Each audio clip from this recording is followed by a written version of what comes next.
إياك نعبد وإياك نستعين اهدنا الصراط المستقيم صراط الذين أنعمت عليهم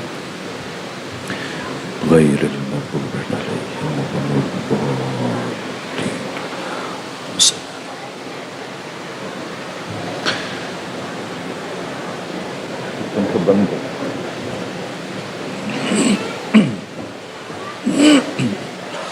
أعوذ بالله من الشيطان الرجيم بسم الله الرحمن الرحيم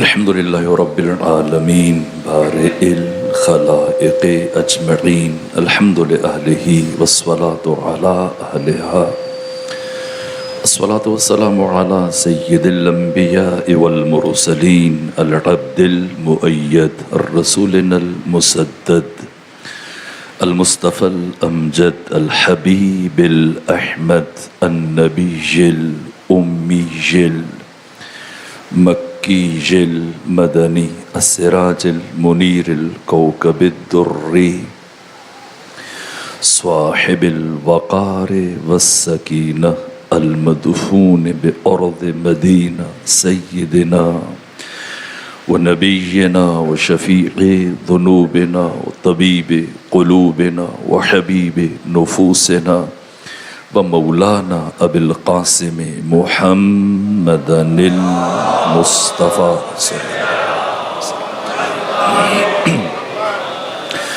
وأهل بيته الأطيبين الأطهرين الأنجبين المعصومين المظلومين ولعنة الله على أعدائهم ومنكري فضائلهم وغاصبي حقوقهم من يوم عداوتهم إلى الآن ومن الآن إلى قيام يوم الدين وبعد يوم الدين أما بعد فقد قال حق سبحانه وتعالى في القرآن بسم الله الرحمن الرحيم والفجر وليال عشر والشفع والوتر والليل إذا يسر هل في ذلك قسم لذي حجر يا أيتها النفس المطمئنة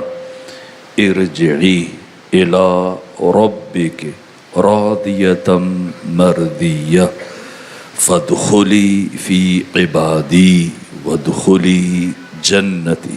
صلوات بھیجیے خاندان فاطمہ.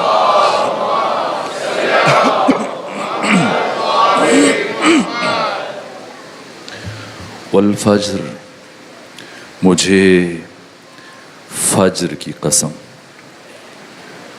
ولیال عشر اور مجھے 10 راتوں کی قسم والشفع والوتر مجھے جفت کی قسم اور مجھے طاق کی قسم واللیل اذا یسر اور مجھے رات کی قسم جب وہ ڈھلنے لگے.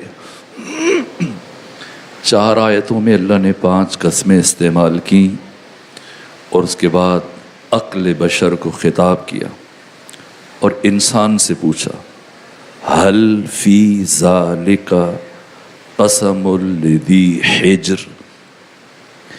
ان میں سے اہل عقل اور اہل دانش اور اہل خیرت کے لیے کوئی قسم نہیں ہے. یا ایتھا النفس المطمئنہ اے نفس مطمئنہ ارجعی لوٹ آ الی ربک اپنے رب کے پاس راضیتن وہ تجھ سے راضی مرضیتن تو اس سے راضی فادخلی فی عبادی آ میرے بندوں میں داخل ہو جا وادخلی جنتی آ میری جنت میں داخل ہو جا۔ فجر سے مراد کیا؟ تفصیلاً ایک ایک لفظ کا دقیق مفہوم اور اس کی تشریح اور وضاحت آنے والے دنوں میں عرض کریں گے۔ آج رک کر چند ابتدائی معروضات، لیکن پہلے فجر کا مفہوم خود امیر المومنین کی زبان سے عرض کیا جائے۔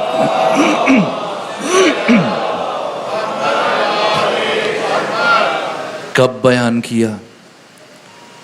وقت فجر بیان کیا۔ کہاں؟ مسجد کوفہ میں۔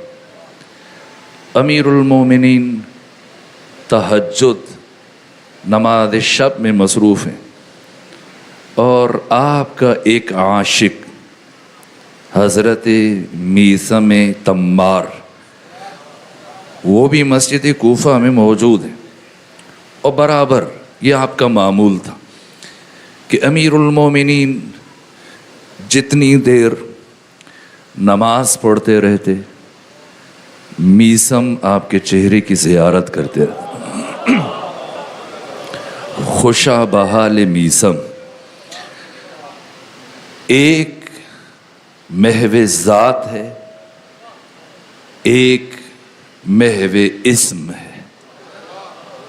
میں اسم اور ذات کا مفہوم اور فرق ایام فاطمیہ میں عرض کر کے جا چکا ہوں۔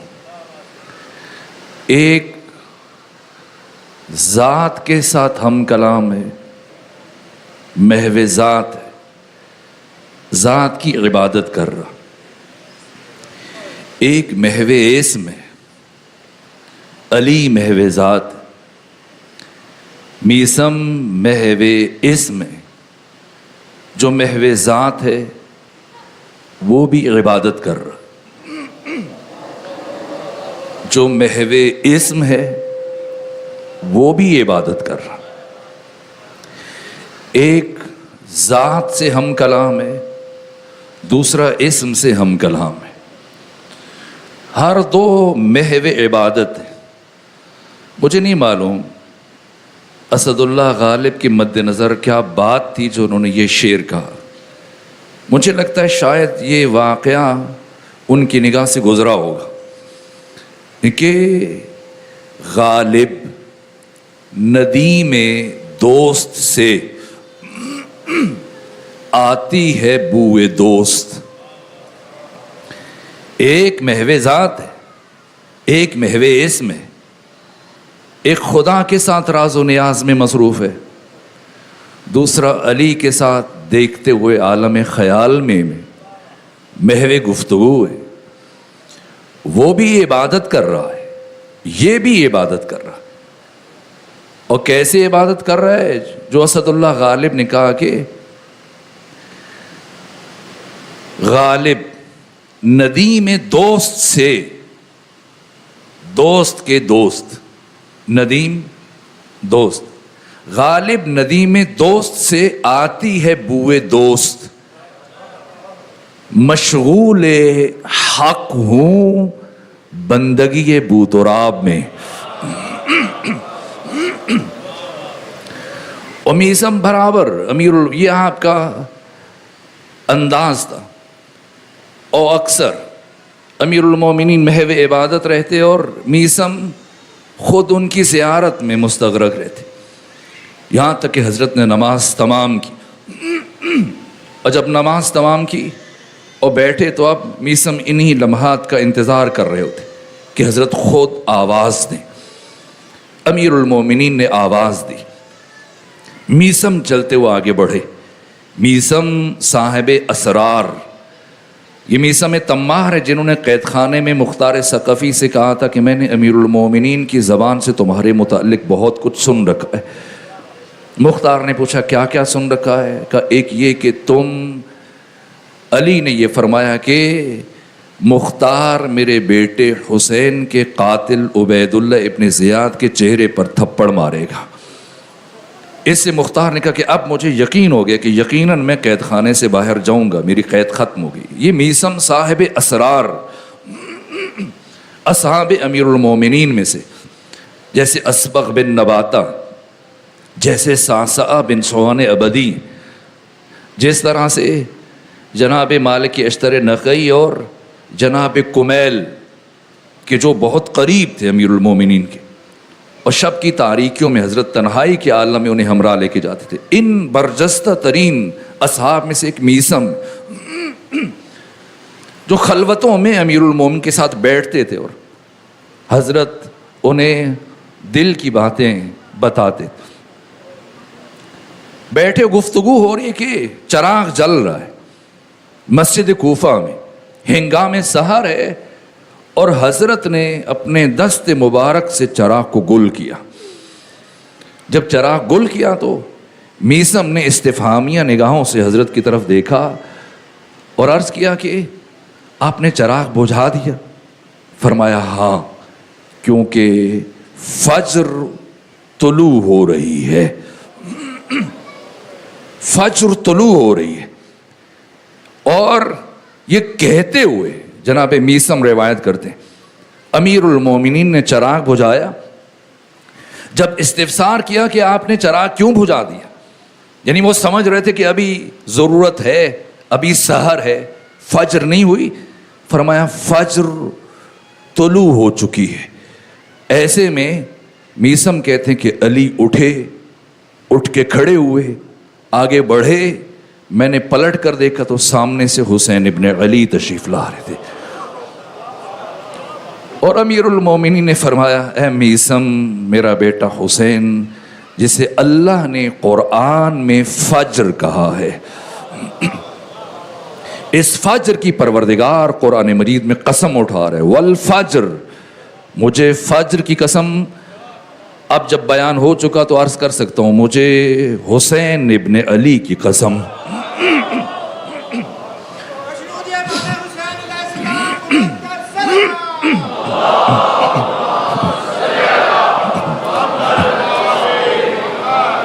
وَلَيَالٍ عَشْرٍ، اگر فجر سے مراد حسین ہے تو پھر 10 راتوں سے کوئی اور مراد نہیں ہو سکتا. یہ 10 راتیں بھی حسین ابن علی سے جڑی ہوئی ہیں ابد تک کے لیے، ہمیشہ کے لیے. حق تعالیٰ نے ان 10 راتوں کو حسین کے ساتھ خاص کر دیا. وَلَيَالٍ عَشْرٍ، مجھے 10 راتوں کی قسم. کون سی 10 راتیں؟ محرم کی 10 راتیں. یہ عشرہ، یہ 10 راتیں جن کی پروردگار قسم اٹھا رہے. وَالشَّفْعِ وَالْوَتْرِ، جفت کی قسم اور طاق کی قسم. جفت سے مراد کیا ہے آج محل نہیں، آنے والے دنوں میں عرض کروں گا. طاق کی قسم، طاق سے مراد کیا ہے عرض کروں گا. پھر 10 راتوں کی قسم اٹھانے کے بعد پروردگار بالخصوص ایک اور رات کی قسم اٹھا رہے، اور اس رات کے خاص لمحوں کی قسم اٹھا رہے. واللیل اذا یسر، مجھے رات کی قسم جب وہ ڈھلنے لگے. 4 آیتوں میں 5 قسمیں اٹھائیں. پھر فرمایا حل فی ذالک قسم الذی حجر. یہ حجر کا معنی عقل کیوں کیا گیا، اس کی وضاحت کل یا پرسوں آنے والے دنوں میں عرض کروں گا. لیکن آج کی حد تک تاکہ تمہید استوار ہو جائے، میں بچوں اور جوانوں کے لیے کچھ ابتدائی باتیں، اس لیے کہ میں اگرچہ قرآن حکیم کا طالب علم ہوں لیکن مجبوراً خود رک کر مجھے تاریخ بھی گاہے بیان کرنا پڑتی، اس لیے کہ بعض حقائق کا سمجھنا ناگزیر ہے. جب تک ان چیزوں کو بیان نہ کیا جائے ہم درک نہیں کر سکتے. اگر فجر کو سمجھنا ہے تو پھر ان تاریکیوں کو رک کر سمجھنا ہوگا. پھر پتا چلے گا کہ اس فجر کا طلوع کب ہوا اور حق تعالی نے نور حسین ابن علی کو کن تاریکیوں میں بھیجا ہے. پہلے ان تاریکیوں کو درک کیا جائے، ان ظلمتوں کو سمجھا جائے تاکہ پھر سمجھ میں آ جائے کہ حسین ابن علی کون ہے اور فجر سے مراد کیا. یہ جملے میں اس لیے عرض کر رہا ہوں کہ عام طور پہ جیسے محرم شروع ہوتا ہے تو پھر توپوں کا مکمل رخ بس ایک فرد پر جا کر رک جاتا. اور برابر ہم ایک جملہ سنتے ہیں اور سناتے ہیں، یزید اور یزید جزید. گویا نسل نو کو ہم یہ منتقل کر رہے ہیں، سمجھا رہے ہیں کہ قاتل حسین یزید ہے، اور کربلا کا 100% عامل اور سبب یزید ہے۔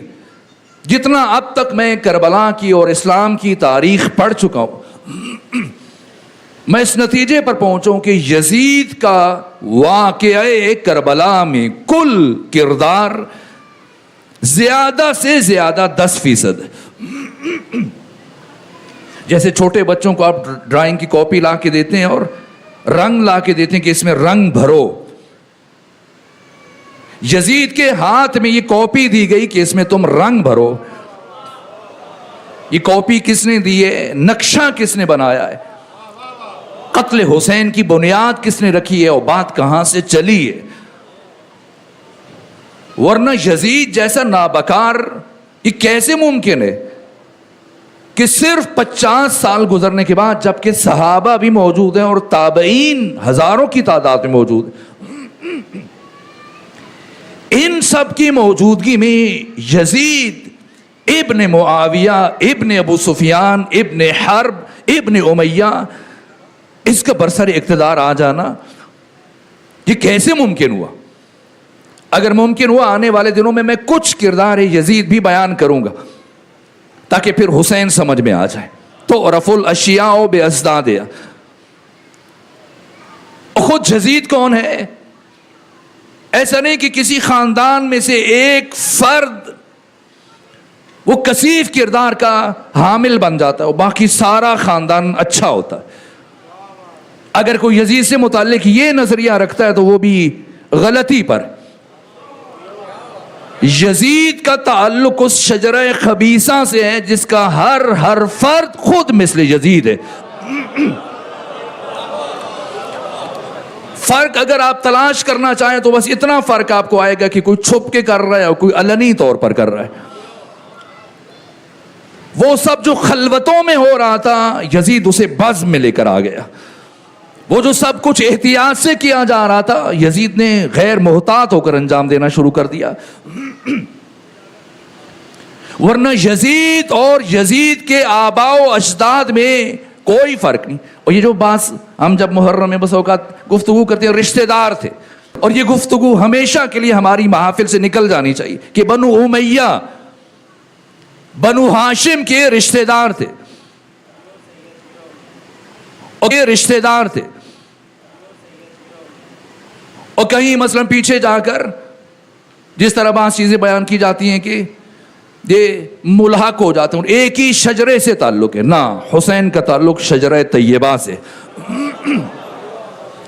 بنو امیہ جو آپ زیارت عاشوراء میں اور باقی زیارات میں پڑھتے ہیں، یہ شجرہ خبیثہ ہے، یہ شجرہ ملعونہ ہے۔ ایسا نہیں کہ ان میں سے ایک فرد یزید جو جیسے آپ مرغی کے نیچے مثلا 20 انڈے رکھیں اور ان میں سے ایک خراب نکل آئے اور باقی 19 ٹھیک ہو، نہ، 20 کے 20 خراب ہیں، کوئی ایک بھی آپ کو ٹھیک نظر نہیں۔ لیکن چونکہ وقت نہیں کہ میں ان کے کردار کو بیان کروں، 99 ہجری میں انہوں نے حکومت شروع کی، 101 ہجری تک 2.5 سال یہ شخصیت ہیں، لیکن اس کے علل و اسباب ہیں، اس کے عوامل ہیں۔ باقی آپ مجھے بنو امیہ میں سے کوئی کردار ڈھونڈ کے بتائیے، جو بھی اٹھائیں گے آپ کو ایسے ہی لگے گا 19-20 کا فرق ہے۔ خود یزید کہاں سے ایسے ہی لگے گا 19-20 کا فرق ہے۔ خود یزید کہاں سے آیا؟ یہ امیہ کون ہے؟ کیا امیہ بنو ہاشم کا رشتہ دار ہے؟ عبد مناف کے 2 بیٹے، ایک ہاشم ہے اور دوسرے عبد الشمس ہیں۔ اور ہاشم اب آپ جانتے ہیں یہ شجرہ طیبہ کا سلسلہ ہے۔ میں اب عبد الشمس کی بات کروں۔ عبد الشمس کا ایک بیٹا ہے جن کا نام ہے ربیعہ، اور ربیعہ کا بیٹا ہے جس کا نام ہے عتبہ، دوسرا بیٹا ہے جس کا نام ہے شیبہ۔ اس عتبہ کی ایک بیٹی ہے جس کا نام ہے ہند، بعض لوگ ہندہ کہتے ہیں، لفظ ہندہ غلط، ہند۔ یہ عتبہ کی بیٹی، ربیعہ کی پوتی، اور یہ ہند صخر کی زوجہ ہے۔ البتہ یہ پہلے فاقہہ بن مغیرہ کی بیوی رہی، اس کی موت ہوئی، اس کے بعد حمس بن مغیرہ کی زوجیت میں آئی، اور پھر حمص بن مغیرہ سے علیحدگی کے بعد پھر صخر جس کی کنیت ابو سفیان ہے اس کی زوجیت میں آئی. اب سمجھیں یہ رشتہ دار بن رہی ہے ہند جو بیٹی ہے عتبہ کی, اور عتبہ بیٹا ہے ربیعہ کا, ربیعہ بیٹا ہے عبد الشمس کا, یہاں تک درست ہے. لیکن امیہ کا کیا تعلق ہے عبد الشمس سے؟ کیا امیہ عبد الشمس کا بیٹا ہے؟ نہیں, غلام ہے جسے عبد الشمس نے شام سے خریدا اور یہ خدمت کرتا تھا, خیال رکھتا تھا. تو اب جو عبد الشمس نے امیہ کو بیٹا کہہ کے بلانا شروع کیا, اور پھر کچھ عرصہ شام سکونت اختیار کرنے کے بعد جب وہ مکہ آئے تو امیہ کو اپنے ہمراہ لے کر آ گئے. لیکن امیہ میں جہاں اور خرابیاں تھیں, میں نے کہا اس خاندان کا ہر فرد کس کردار کا حامل ہے, جہاں اور خرابیاں تھیں وہاں ایک بڑی خرابی یہ تھی کہ یہ دوسروں کے حرم میں تجاوز کرتا تھا. کون؟ امیہ. امیہ کون؟ عبد الشمس کا غلام. کہاں سے؟ شام سے. اور اب جناب عبد الشمس کے ہمراہ مکہ آیا اور یہاں پر اس نے کچھ ایسے کام انجام دیے جس کے بعد بنو ہاشم نے یہ کہا کہ ایسا شخص مکہ کی سرزمین پر رہنے کی صلاحیت نہیں رکھتا. سو انہوں نے مارا اور بری طرح سے زخمی کیا, اور عبد الشمس سے کہا کہ یہ شخص جہاں نہیں رہ سکتا. عبد الشمس نے سفارش کی کہ اسے کچھ عرصے کے لیے بھیج دیا جائے اور ہمیشہ کے لیے اسے شہر بدر نہ کیا جائے. چنانچہ 10 سال امیہ شام میں رہا, شہر بدر رہا, اور اس کو مشروط واپسی کی اجازت دی گئی تھی کہ اگر اس نے اپنے کردار کو بہتر بنا لیا تو دوبارہ یہ مکہ کی سرزمین میں آ سکتا. لیکن شام میں امیہ نے کیا کیا؟ باقی اس کے جو امور ہیں جو مورخین نے بیان کیے, جار اللہ زمخشری ربیع الابرار کی 4 جلد میں, اور باقی دوسری جو تاریخ کی بڑی معتبر کتاب انہوں نے تحریر کیا کہ شام میں امیہ نے ایک شوہردار عورت پر تجاوز کیا. یہ تاریخ ہے, سمجھنا ہے یزید کون ہے اور کیسے یزید بنا. 2 کردار ہیں, ایک حسین ایک یزید. اگر طہارتوں کا سفر شروع ہو, عزتوں کا سفر شروع ہو, کرامتوں کا سفر شروع ہو, چونکہ انسان کہیں پر رکا ہوا نہیں, انسان مسلسل سفر کر رہا ہے, حالت سیر میں, یا سیر صعودی کر رہا ہے سواد سے, یا سیر نزولی کر رہا ہے, یا بلندیوں کی طرف جا رہا ہے یا پستیوں کی طرف جا رہا ہے. ہر انسان مسلسل راکد نہیں ہے, جامد نہیں ہے, محو سفر ہے, یا کمال کی جانب یا پستیوں کی جانب, اور مسلسل یہ سفر جاری. اور کمال کی طرف جو سفر ہے, یہ بلندیوں کا سفر, اگر کوئی اس کی آخری حد کو دیکھنا چاہتا ہے تو اس کا نام حسین ابن علی ہے, اور اگر کوئی پستیوں کی آخری حد کو دیکھنا چاہتا ہے تو اس کا نام یزید ابن معاویہ. مجھے تعجب ہوتا ہے, بس اوقات ہم واقعات کی جذباتی تفسیر بیان کرتے ہیں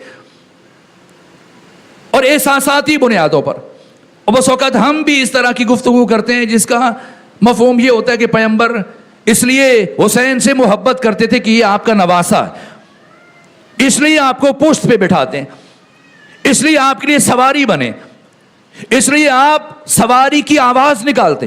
اگر یہ بات ہے تو پیغمبر پھر گھر میں رہیں, کہ گھر کا صحن کم ہے, گھر کی کسی حجرے میں سواری بنے اور حسین کو پشت پر سوار کریں اور پھر حسین خوش ہو جائے. بات احساسات کی نہیں ہے. اگر بات نواسے کو خوش کرنا ہے اور بات جذباتی وابستگی کی ہے تو پھر ختمی مرتبہ گھر کی حدود میں اور گھر کے صحن میں یہ کام انجام دے سکتے. لیکن ختمی مرتبہ گھر سے نکل کر, حجروں سے نکل کر, صحن سے نکل کر باہر گلی میں آ رہے اور کوچہ و بازار تک پہنچ گئے, اور اسی طرح سے حسین کو پشت پر لیے گلیوں میں چل رہے ہیں. جبھی تو دیکھنے والے نے دیکھا اور تعجب کیا کہ کتنی اچھی سواری ہے. کیا وہ گھر میں آیا تھا؟ اس گھر میں تو جناب سلمان فارسی کی بھی حدود ہیں کہ آ کر دروازے پر رک جاتے ہیں، تو کوئی ایسا تیسا کیسے اندر تجاوز کر سکتا ہے؟ وہ کیسے اندر جا سکتا ہے؟ یعنی ختمی مرتبہ باہر آئے. کیوں باہر آئے؟ دکھانے کے لیے. کیا دکھانے کے لیے؟ کہ میرا حسین کتنا بلند ہے. امام الانبیاء سید الرسول ختمی مرتبہ کی پشت پر سوار ہونے والے. یہ ظاہر بیان نہیں کیا جا رہا ہے، باطن کی طرف دیکھنا ہے، پیغمبر حسین کی بلندی دکھانے کے لیے. اسی لیے جب کسی نے تعجب سے پوچھا کہ کتنی اچھی سواری، تو پیغمبر خاموش ہو جاتے. لیکن نہ، اسے حضرت نے تعجب کرتے ہوئے فرمایا تعجب ہے، تمہیں سواری نظر آ رہی ہے، سوار نظر نہیں آ رہا ہے؟ سواری کی بلندی اور عظمت تمہیں سمجھ میں آ رہی ہے، سوار کتنا بلند ہے یہ تمہیں سمجھ میں نہیں آ رہا. تو عزتوں اور عظمتوں اور فضیلتوں اور رفعتوں اور طہارتوں اور عصمتوں کی آخری حد کا نام حسین ابن علی، اور ذلتوں اور نجاستوں اور کثافتوں کی آخری حد کا نام یزید ابن معاویہ ہے. تو یزید کیسے یزید بنا اور حسین کیسے حسین بنے؟ اب چونکہ دوسرا پہلو مد نظر، ایسا نہیں کہ یزید اچانک سے آیا، نہ. کہاں سے چلا؟ امیہ. اس نے شام میں بھی وہی کام کیا، اور ایک شوہردار خاتون پر اس نے تجاوز کیا. اور جب تجاوز کیا اور حد سے بڑا گناہ کا مرتکب ہوا، تو پھر کچھ عرصے کے بعد اس خاتون کے ہاں ایک بچہ پیدا ہوا جو شوہردار تھی، جس کا اپنا گھر تھا. اور جب اسے خبر ملی کہ فلاں خاتون اس کے ہاں بیٹا پیدا ہوا، تو یہ خود دندناتا ہوا وہاں پہنچا، اور پہنچ کر اس نے جھگڑا کیا کہ یہ میرا بیٹا ہے، اور اسے زبردستی وہاں سے اٹھا کر لے آیا، اور اس بچے کا نام رکھا ہے زکوان، جس کی کنیت ہے ابو عمرو. ابو عمرو. پھر اسے بڑا کیا، پالا اپنے گھر میں، اور اس کے بعد پھر اپنی زوجہ کو طلاق دی اور اس کے ساتھ شادی کر دی. سمجھے یزید کیسے بنتا ہے؟ زکوان سے، بیٹے سے. اب البتہ پیغمبر فرماتے کہ الولد للفراش وللزانی الحجر، تو اس سے اپنی بیوی کو طلاق دے کر اس سے عقد کر دیا، ابو عمرو سے، زکوان سے. پھر اس سے، اس خاتون سے، اس عورت سے ایک بچہ پیدا ہوا جس کا نام ہے ابو معیط، اور ابو معیط سے پھر ایک بیٹا پیدا ہوا جس کا نام ہے عقبہ، اور عقبہ سے بیٹا پیدا ہوا جس کا نام ہے ولید. یہ پورے کا پورا خاندان، یہ ولید بن عقبہ بن ابی معیط، وہ فرد کہ جو کوفے کا گورنر تھا، اور ایک بہت بڑی شخصیت کا دودھ شریک بھائی ہے، رضائی بھائی ہے، اور یہ کوفہ کا گورنر بنا ہے تیسری خلافت کے زمانے میں. اور پھر اس نے فجر کی نماز 2 کے بجائے 4 رکعت پڑھا دی، اور یہ شراب سے وضو کر کے جاتا تھا، جیسا خود یزید سے متعلق ہے کہ یزید شراب سے وضو کرتا تھا. اس خاندان کا ہر فرد اسی کردار کا حامل. اور وہاں جا کے خود نشے میں اس نے فجر کی 2 کے بجائے 4 رکعتیں پڑھا دی. اور اہل کوفہ نے اعتراض کیا کہ یہ کیا کیا تم نے؟ کہا کم ہے تو اور پڑھاؤں. یہاں سے مالک اشتر نخعی آگے بڑھے اور اپنے ساتھیوں سے کہا، اپنے قبیلے کے افراد سے، جوانوں سے، کہ اس کی انگوٹھی اتارو، وہ مہر جو گورنر کی ہوتی، اور اسے مدینہ میں کسی بھی طرح سے پہنچاؤ اس سے پہلے کہ شہر کے دروازے بند ہو جائیں، علی ابن ابی طالب تک. اور جب یہ ساری صورتحال پہنچی تو بہت کوشش کی گئی. یہاں پر صخر ابو سفیان نے کوشش کی کہ کسی طرح سے ولید بن عقبہ سزا سے بچ جائے. اور جب سزا طے ہو گئی اور امیر المومنین نے کہا کہ حد خدا جاری ہونی چاہیے، کہ کوئی ہو جو اس جرم کا مرتکب ہو، اور واضح طور پر جب ثابت ہو گیا کہ اس نے شراب پیا ہے تو اس کو 100 کوڑے لگیں گے. تو یہاں پر اس نے کہا کہ مجھ پر حد صرف وہ شخص جاری کر سکتا ہے جس نے خود شراب نہ پی ہو، یہ بھی خود کو بچانے کے لیے. اور اب پورے دربار پر سکوت طاری ہو گیا، سناٹا طاری ہو گیا، اور علی اٹھے کہ میں حد خدا کو جاری کروں گا. ابو سفیان چلایا، جا علی چلایا، کہا میں 1000 اونٹ دینے کے لیے تیار ہوں، خون بہا دینے کے لیے تیار ہوں، ولید کو چھوڑ دیا جائے۔ لیکن امیر المومنین نے فرمایا کہ میں ہر حال میں حد خدا جاری کروں گا۔ ان افراد کا تعارف، یہ ایک سلسلہ، اور ایک سلسلہ میں نے آپ کو بتایا، وہ ربیعہ جو خود عبد الشمس کا بیٹا ہے، یہ امیہ غلام، اس کا ایک بیٹا جو میں نے آپ کے سامنے بیان کیا، یہ کیا صورتحال، اس کا ایک بیٹا ہے ابو العاص امیہ کا۔ ابو العاص کے پھر 2 بیٹے، ایک کا نام حکم ہے، ایک کا نام عفان ہے۔ حکم کا پھر بیٹا ہے جس کا نام ہے مروان، اور عفان ان کا بھی ایک بیٹا ہے جو ایک معروف شخصیت ہے۔ یہ ایک سلسلے ہیں۔ اور اب تیسرا سلسلہ، امیہ کا ایک اور بیٹا ہے جس کا نام ہے حرب۔ حرب کا بیٹا ہے، اس کا نام ہے صخر، اور کنیت ابو سفیان ہے۔ اور پھر ابو سفیان کے بھی کئی بیٹے، حنظلہ ہے جو جنگ بدر میں مولا متقیان کے ہاتھ سے مارا گیا۔ اب سمجھے، میں حیران ہوتا ہوں، آپ جمل، صفین اور نہروان کو جمع کریں، یہ 3 جنگیں جو علی نے اپنے عہد خلافت میں لڑی ہیں، تو کشتوں کی تعداد، مقتولین کی تعداد 1 لاکھ سے زیادہ ہے جو افراد قتل ہوئے، اور ان میں سے 40,000 سے زیادہ افراد صرف علی کی تلوار سے قتل ہوئے ہیں ان 3 جنگوں میں، صرف ان 3 جنگوں میں۔ اور جا کر میں پوری ذمہ داری سے عرض کروں، آپ خود دیکھیے اور گنیں اور شمار کریں، 9 سالوں میں عہد رسول میں جو علی نے 83 جنگیں لڑی ہیں، جن میں 27 میں ختمی مرتبہ بنفس نفیس خود شامل تھے۔ ان 27 میں اور باقی تمام جنگوں میں سوائے غزوہ تبوک کے جو امیر المومنین نے لڑی، ان تمام جنگوں میں اگر آپ کشتوں کو گنیں، جتنے افراد مارے گئے، وہ جو باقی مسلمانوں نے قتل کیے اور وہ سارے جو علی کی تلوار سے مرے، آپ گن لیجئے اور دیکھ لیجئے ان کی تعداد 1000 سے کم ہے۔ پھر اس فرق کو سمجھیے گا کہ علی کی تلوار کب چلتی ہے اور کہاں چلتی ہے اور کیوں چلتی ہے۔ تو میں اس فرق کو پھر آنے والے دنوں میں ممکن ہوا اگر گفتگو کے تسلسل میں یہ بات آئی تو میں عرض کر دوں گا۔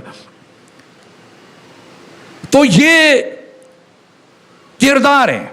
حرب بیٹا ابو سفیان، اس کی عمر 88 سال ہے، اور یہ 32 ہجری میں اس کی موت ہوئی ہے، مولا متقیان کی خلافت سے 4 مہینے پہلے، 4 سال پہلے۔ اور اس کا بیٹا ہے معاویہ، ایک بیٹا ہے حنظلہ، ایک بیٹا ہے یزید۔ یہ کردار ہے۔ بس اب میں گفتگو کو سمیٹوں، وہ ختم ہو رہا ہے۔ ایک صلوات بھیجیے خاندان فاطمہ پر۔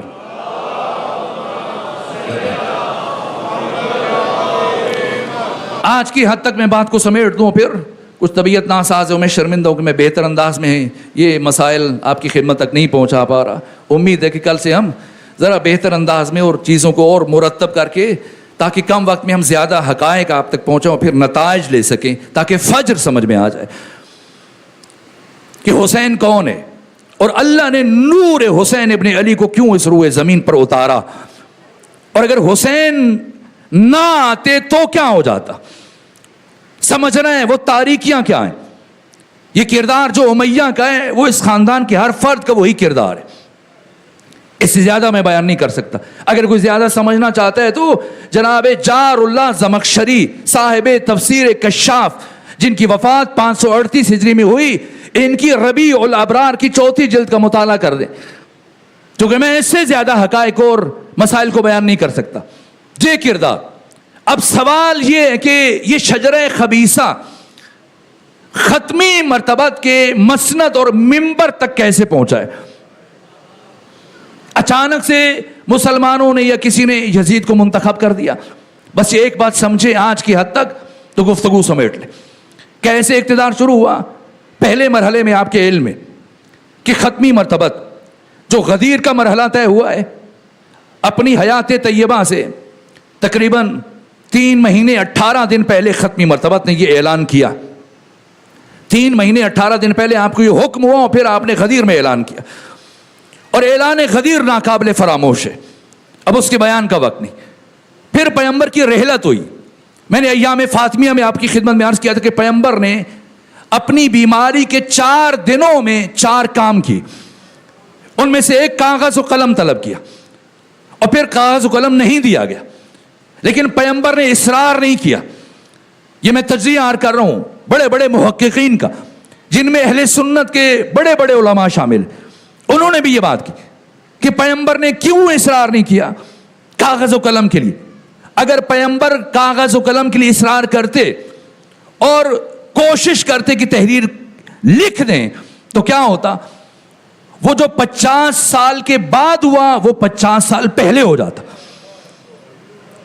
وقت نہیں کہ میں تجزیہ پیش کروں, بس 2 جملے کہہ کے آگے بڑھوں. میں اللہ کی قسم کھا کے کہہ رہا ہوں, جتنا میں نے دقت سے ان مسائل کو سمجھا ہے, جس طرح سے صرف 50 سال گزرنے کے بعد سر حسین ابن علی کو قطع کر کے نیزے پہ بلند کیا گیا, اگر پیغمبر لکھنے کے لیے اصرار کرتے تو 50 سال پہلے خود پیغمبر اسلام کے سر کو نوز نیکا پر بلند کر دیا جاتا.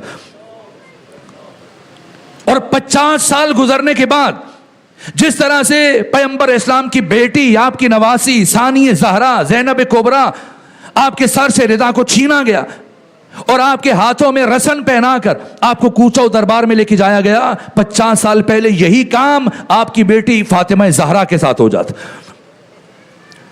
اس لیے توقف کیا ہے. اور اب سمجھنا ہے کہ حسین کون ہے اور کس وقت میں آ کر حسین نے قیام کیا ہے, اور کس وقت کو حسین ابن علی کے لیے خاص قرار دیا گیا, اور کس سرزمین کو حسین کے لیے خاص قرار دیا گیا.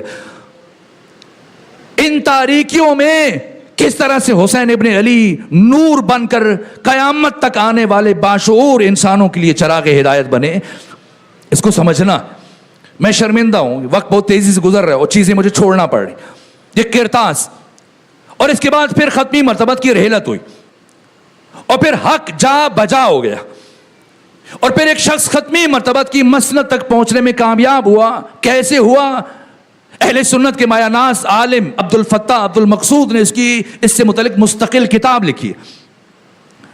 اب سمجھ رہے ہیں, بس آج کی حد تک 2 جملے کہ بنو امیہ ختمی مرتبت کی مسند تک پہنچنے میں کیسے کامیاب ہوئے. یہاں پر یہ بھی میں نے عرض کیا تھا کہ یہی صخر پہلے علی کے پاس گیا, اور جب وہاں سے مایوس ہوا تو دوسرے مرحلے میں حزب حاکم کے پاس آیا اور ڈرایا. اور حزب حاکم جو مزاج آشنا تھے, نے کہا آپ کیوں ناراض ہو رہے ہیں؟ اگر یہ حکومت ہمارے پاس آئی تو یہ آپ کی اپنی حکومت. میں نے پڑھا ہے جتنا بیت المال تھا سارے کا سارا اٹھا کر سردار بنو امیہ صخر کو, ابو سفیان کو دیا گیا, اور وعدہ کیا گیا کہ جو اقتدار جب جب فتوحات ہوں گی, ملک گیری اور مختلف علاقے ہمارے قبضے میں آئیں گے, تو پھر اس میں آپ کو اور آپ کے بچوں کو شریک کیا جائے گا. چنانچہ پہلے مرحلے میں 4 شخصیات کو, 4 جرنیلوں کو منتخب کیا گیا. عمرو ابن عاص, شرجیل بن حسنہ, ابو عبیدہ جراح اور یزید ابن ابو سفیان. اور انہیں 10 ہزار کا لشکر دیا گیا اور انہیں روم کی طرف روانہ کیا گیا. یہ 13 ہجری میں جنگ یرموک کے لیے. اور یہ یرموک کے مقام پر جب پہنچے اور سامنے سے روم کا لشکر دیکھا تو گھبرا گئے, اور وقت کے حاکم کو خط لکھا کہ ہم میں تاب نہیں کہ ہم اتنے بڑے لشکر کا مقابلہ کر سکیں. چنانچہ حاکم نے خالد بن ولید کو 9,000 کا لشکر دے کے بھیجا, اور اب تقریباً یہ 46 سے 47 ہزار افراد یہ تعداد ہے.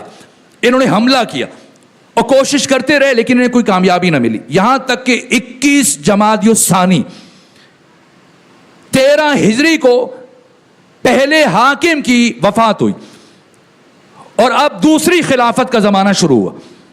اور دوسری خلافت کے زمانے میں 14 ہجری میں رجب کے مہینے میں شام فتح ہوا. یہاں پر حزب حاکم نے ان 4 افراد سے کہا تھا, شرجیل بن حسنہ سے کہا تھا کہ تم نے اردن پر حملہ کرنا ہے, اگر اردن پر قابض ہو جاؤ تو یہ حکومت تم کرو گے. اور عامر ابن عاص سے کہا کہ تم نے فلسطین پر حملہ کرنا ہے, اگر فلسطین پر قبضہ کر لو فلسطین تمہارا. اور ابو عبیدہ جراح سے کہا کہ تم نے حمص پہ حملہ کرنا ہے، اگر قبضہ کر لو تو یہاں تم حکومت کرو گے. اور یزید ابن ابو سفیان سے کہا کہ تم نے شام پر حملہ کرنا ہے، اور اگر شام پر قبضہ کر لو تو شام تمہارا ہے. اور 14 ہجری میں رجب کے مہینے میں شام فتح ہوا، اور شام پر یزید کی حکومت کا آغاز ہوا.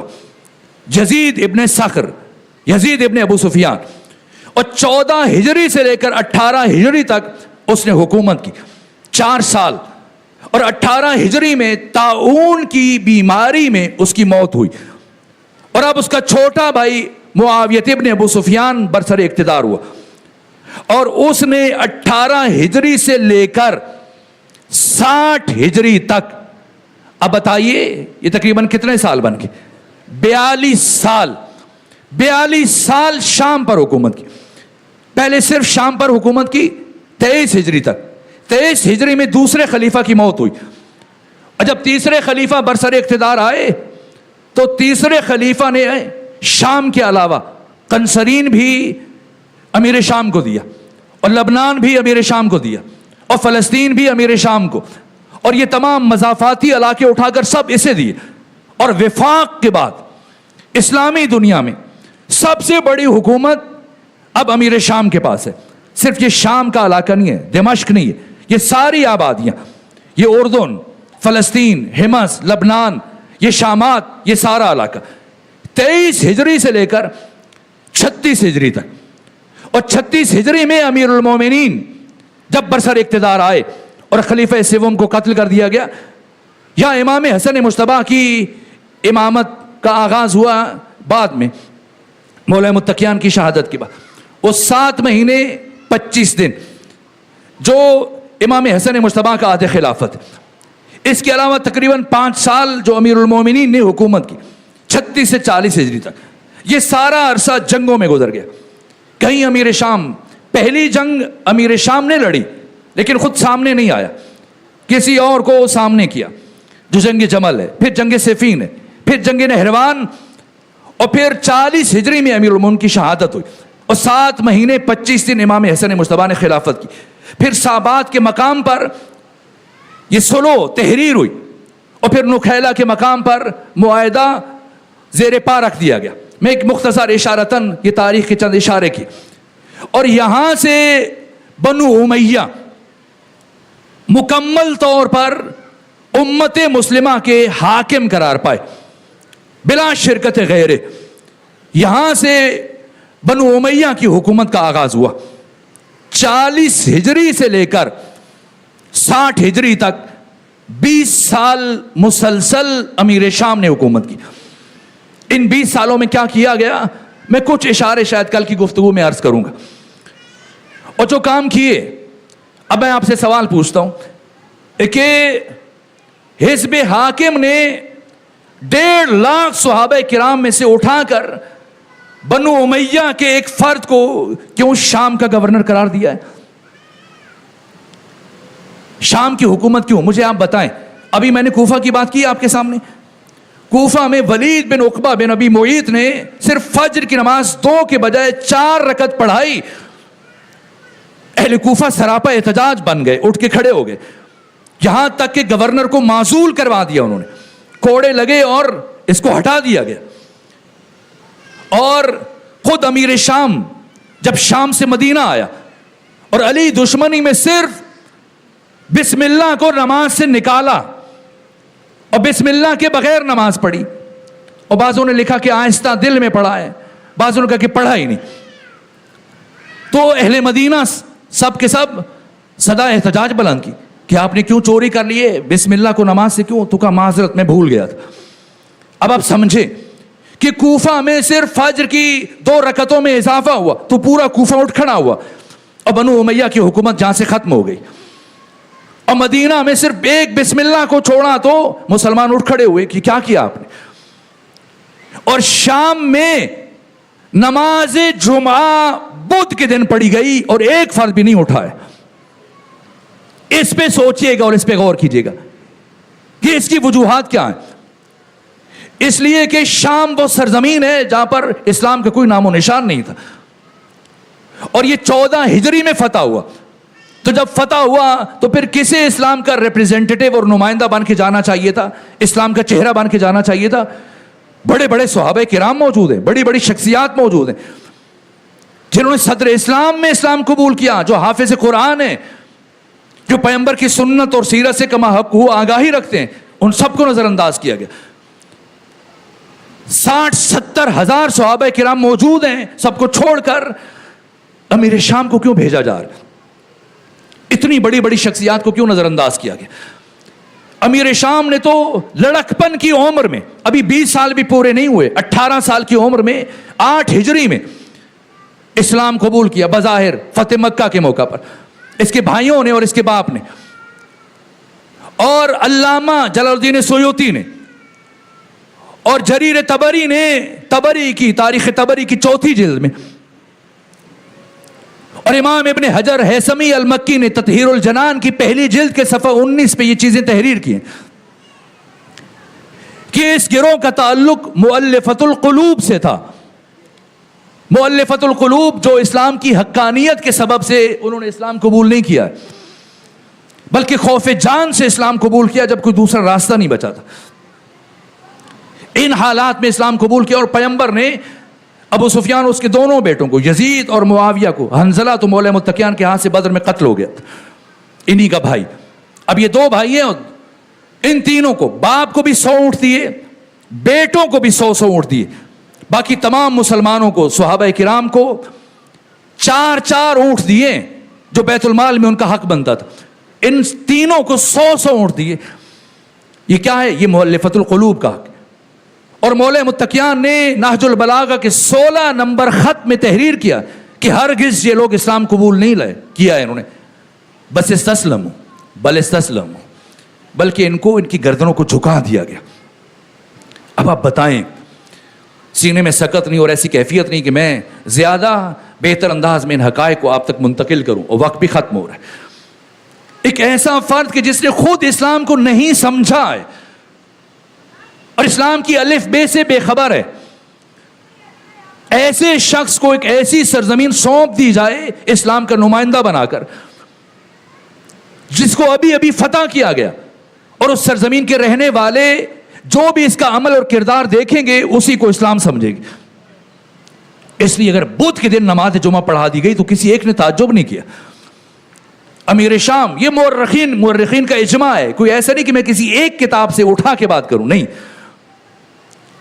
شام میں ہمیشہ ریشمی لباس پہنتا تھا جسے ختمی مرتبت نے حرام قرار دیا مرد پر. سونے اور چاندی کے برتنوں میں کھانا کھایا جاتا تھا, یہ معمول تھا, اور سونے اور چاندی کے برتن میں کھانا کھانا حرام قرار دیا گیا. اسی طرح سے شراب کو حرام قرار دیا گیا. چھوڑیں, میں باقیوں کی بات نہیں کرتا. امام احمد ابن حنبل, اہل تسنن میں ڈھونڈ کے لائے سے بڑی شخصیت, علماء سے پوچھیں امام احمد ابن حنبل سے کوئی وزنی شخصیت ہے تو بتائیں. امام ابو حنیفہ اور مالک ابن انس اور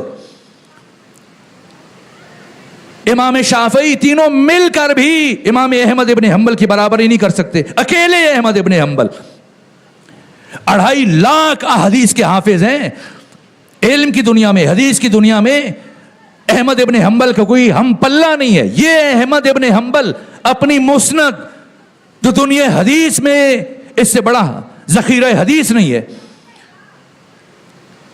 2.5 لاکھ حدیث میں سے چن کر یہ گلدستہ بنایا احمد ابن حنبل نے. اس کی 5ویں جلد میں دیکھیں کیا لکھا ہے. کہا حضرت بریدہ اسلمی رضی اللہ تعالی عنہ کا بیٹا عبداللہ, وہ روایت کرتا ہے کہ میں اپنے باپ بریدہ اسلمی کے ہمراہ امیر شام کے دربار میں بیٹھے ہوئے تو کھانے کا وقت آ گیا. اور جب کھانے کا وقت آیا تو کھانے میں ساتھ شراب رکھ دی گئی. یہ احمد ابن حنبل نے لکھا ہے اپنی مسند کی 5ویں جلد میں کہ شراب رکھی گئی اور میرے بابا نے شراب کی طرف ہاتھ نہیں بڑھایا, اور امیر شام اور اس کے باقی تمام ساتھی پی رہے تھے. ایسے میں امیر شام نے کہا کہ اے بریدہ آپ کیوں نہیں پی رہے؟ تو یہ جملے تحریر کی امام احمد ابن حنبل نے کہ ما شربتہ منذ حرمہ رسول اللہ, جب سے رسول اسلام نے اسے حرام قرار دیا میں نے کبھی ہاتھ نہیں لگایا. اور میرے باپ وہاں سے کھانا بیچ میں چھوڑ کر اٹھے اور مجھے بھی اشارہ کیا اور ہم اٹھ کے گھر کو آ گئے. اب آپ سمجھیں ایسا فرد جب برسر اقتدار آ جائے. اور پھر سب سے بڑا ظلم کیا کیا مظالم ہے میں بیان نہیں کر سکتا. ایسا نہیں یہ جو ہم بہت ساری چیزیں جلدی جلدی میں کہہ دیتے ہیں اہل کوفہ سے متعلق. کوفہ کی سرزمین مقدس ترین سرزمین ہے اور جلدی سے کوفیوں کو بے وفا کہہ کے نہ گزر جائیے. اور خود سوچئے گا اس بات کو کہ مولا متقیان جب آپ برسر اقتدار آئے تو آپ نے مدینہ کو چھوڑ کر کوفے کا انتخاب کیوں کیا؟ اور پھر بھی سمجھنا ہے تو جنگ جمل اٹھا کے پڑھیے. جنگ جمل میں مولا متقیان کے 70,000 کے لشکر میں سے اہل مدینہ کے زیادہ سے زیادہ 700 افراد تھے. باقی کی جو افراد جنہوں نے علی کا ساتھ دیا ان کا تعلق اہل کوفہ سے. کربلا اچانک سے رونما نہیں ہوئی ہے. یہ کوفہ کیا ہے؟ کوفہ میں وہی کام ہوا جو اب ہندوستان مقبوضہ کشمیر میں انجام دے رہا ہے. وقت نہیں کہ میں اس طرف کچھ اشارہ کروں. کوفہ اس اہل بیت ہے. مدینہ کے بعد کوفہ اہل بیت کا پسندیدہ ترین شہر ہے. یہ حدیث میں بیان ہوا. اب سمجھنا ہے کہ اب حسین نے کیا کیا. ایک ایسا فرد برسر اقتدار آیا اور جہاں اس کے باقی جرائم ہیں 50,000 اہل شام کو اس نے کوفے میں آباد کیا 20 سالوں میں. اور 20 سالوں میں اتنی بڑی بڑی شخصیتوں کو چن چن کے شہید کیا کہ میں ممکن ہوا تو کچھ فہرست آپ کی خدمت میں اشارتاً عرض کروں گا. آج کی حد تک یہی روک رہے. اور پھر آگے بڑھ کر اپنے یزید جیسے بیٹے کو ولی عہد منتخب کیا جسے سن کر امام حسین نے بس ایک جملہ ارشاد فرمایا وَعَلَى الْإِسْلَامِ السَّلَامُ. اگر یزید جیسا فرد امت مسلمہ کی قیادت کرے گا تو اب اسلام پر فاتحہ پڑھ دو. یہ اسلام کا اختتام تھا. اور حسین ابن علی نے اسی دن کا انتظار کیا, اسی دن کا انتظار کیا, اسی موقع کا انتظار کیا. اس سے پہلے بھی قیام فرما سکتے تھے. امیر شام کے آدھے حکومت میں بھی تلوار اٹھا سکتے تھے. نہیں, پھر حسین کا قیام ضائع ہو جاتا.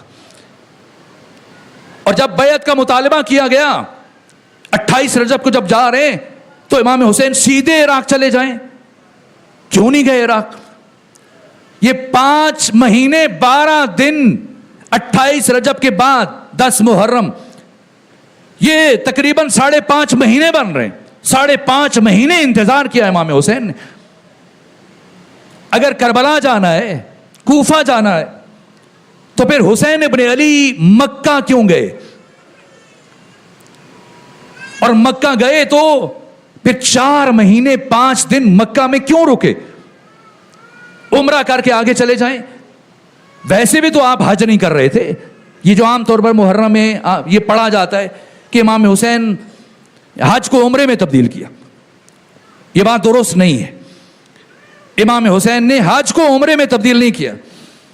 عقیل بھائی بھی ماشاءاللہ آپ ہر سال حج کے لیے تشریف لے کے جاتے ہیں, اور آپ نے بھی حج کے لیے اس دفعہ بھی آپ گئے ہوں گے, بہت سارے احباب, اور جانا چاہیے. اتنی تاکید ہے مکتب اہل بیت میں کہ جو استطاعت کے باوجود امام فرماتے کہ حج کے لیے نہ جائے تو اسے ہرگز مسلمانوں کی قبرستان میں دفن نہ کیا جائے.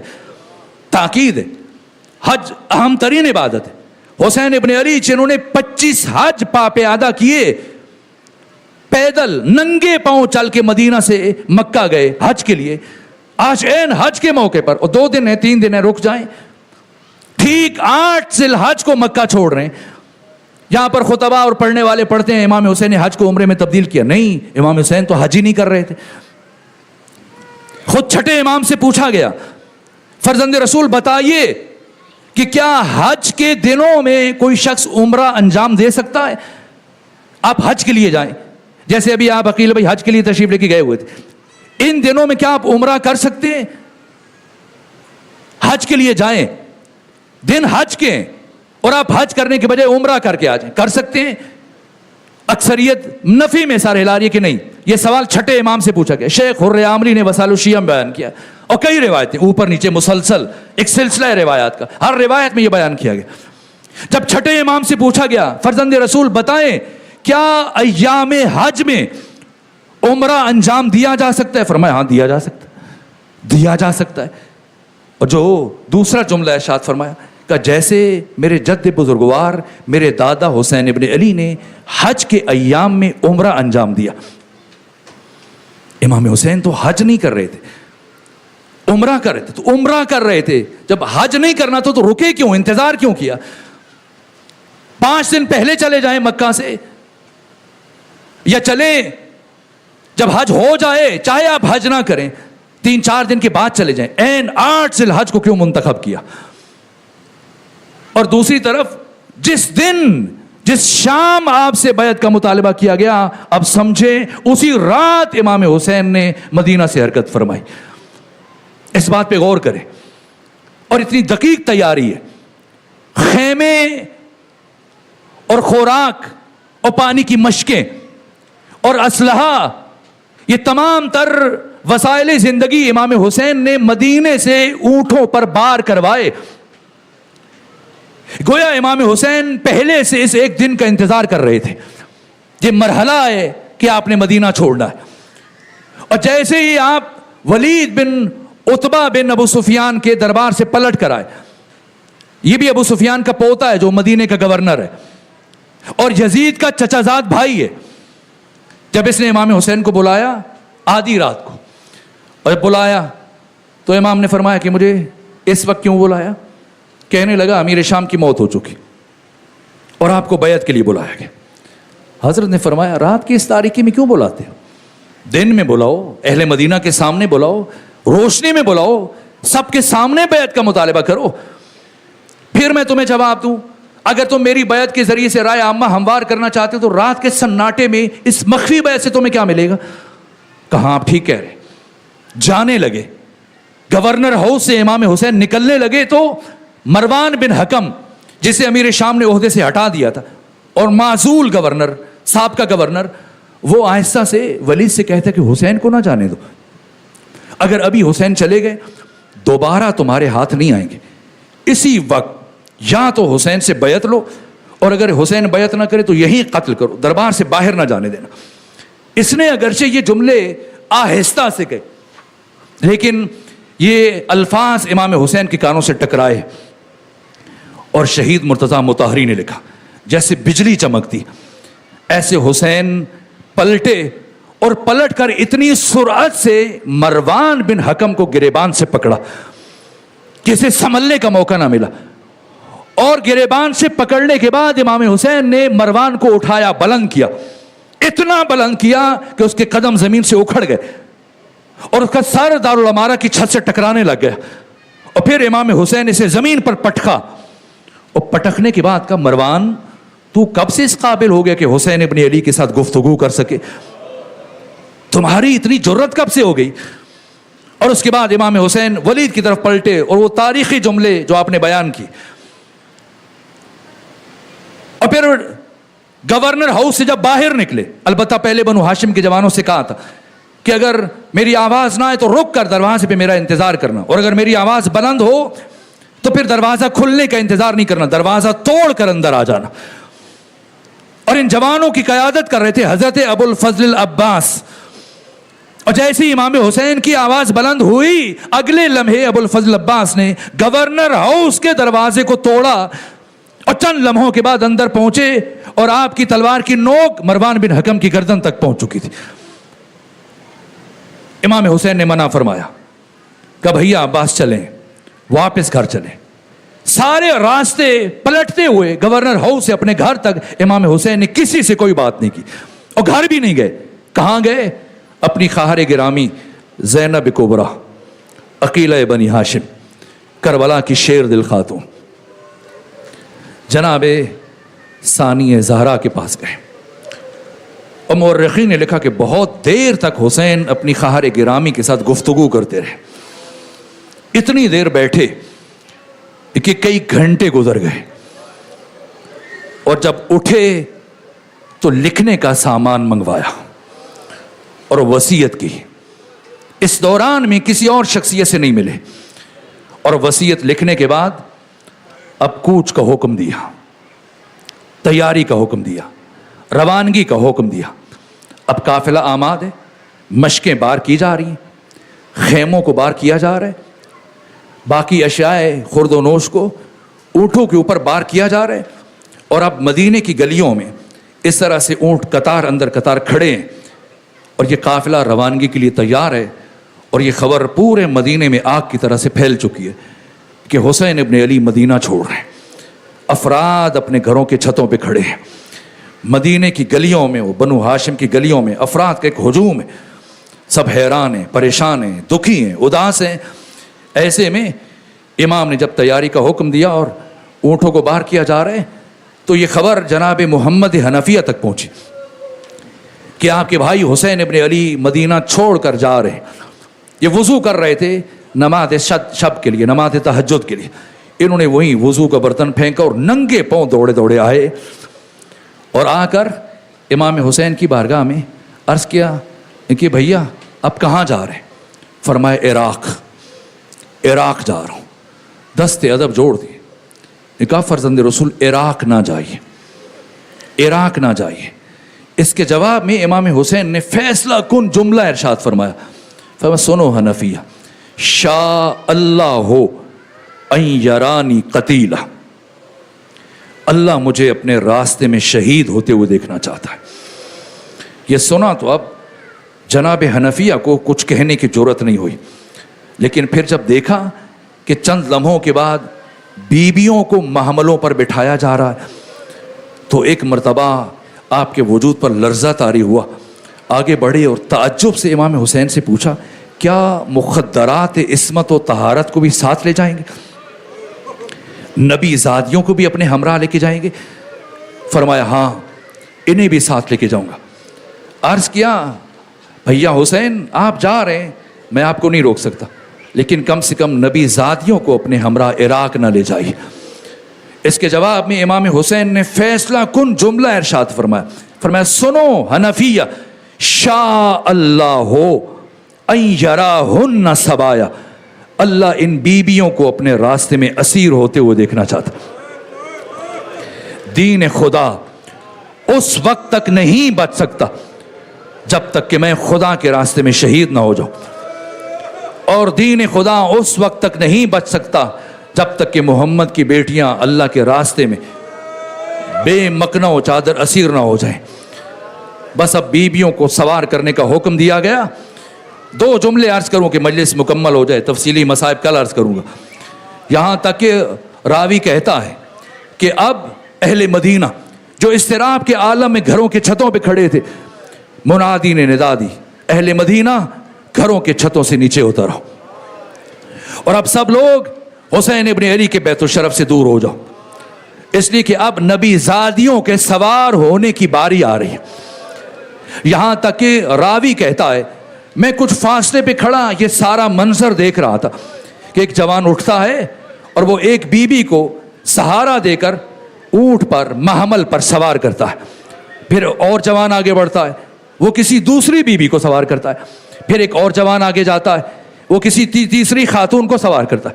اور میں مشاہدہ کر رہا تھا کہ خود حسین ابن علی کرسی کے اوپر بیٹھے اپنے ساتھیوں کو ہدایات دے رہے تھے اور بیویوں کو سوار کیا جا رہا تھا. تو میں یہ سمجھا کہ قاسم اپنی ماں کو سوار کر رہے ہوں گے, علی اکبر اپنی ماں کو سوار کر رہے ہوں گے, باقی جوان اپنی اپنی ماؤں کو بہنوں کو سوار کر رہے ہوں گے. یہاں تک کہ میں نے یہ دیکھا کہ ایک مرتبہ منادی نے ندا دی اے اہل مدینہ, اب سب لوگ ان مقامات سے دور چلے جاؤ, اور اب کوئی فرد اپنے گھر کی چھتوں پر نظر نہیں آنا چاہیے, اس لیے کہ اب علی کی بڑی بیٹی زینب بنت علی سوار ہونے کے لیے آ رہی. راوی کہتا ہے جیسی جناب زینب بنت علی کا نام بلند ہوا, میں نے دیکھا کہ حسین ابن علی جو اب تک کرسی کے اوپر تشریف فرما تھے, آپ نے جلدی سے کرسی چھوڑی اور سرعت سے آگے بڑھے, اور آگے بڑھ کر اپنی بہن جناب ثانیہ زہرا کو شانوں سے سنبھالا. عباس دوڑے, علی اکبر دوڑے, قاسم دوڑے, اور محمد دوڑے, اور جناب عباس نے اپنا زانو پیش کیا.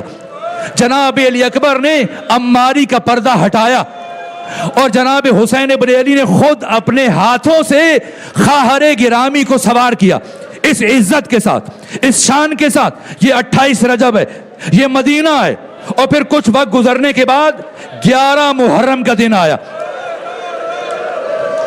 جب کربلا سے کوفہ اور شام کی طرف روانگی کا مرحلہ آیا۔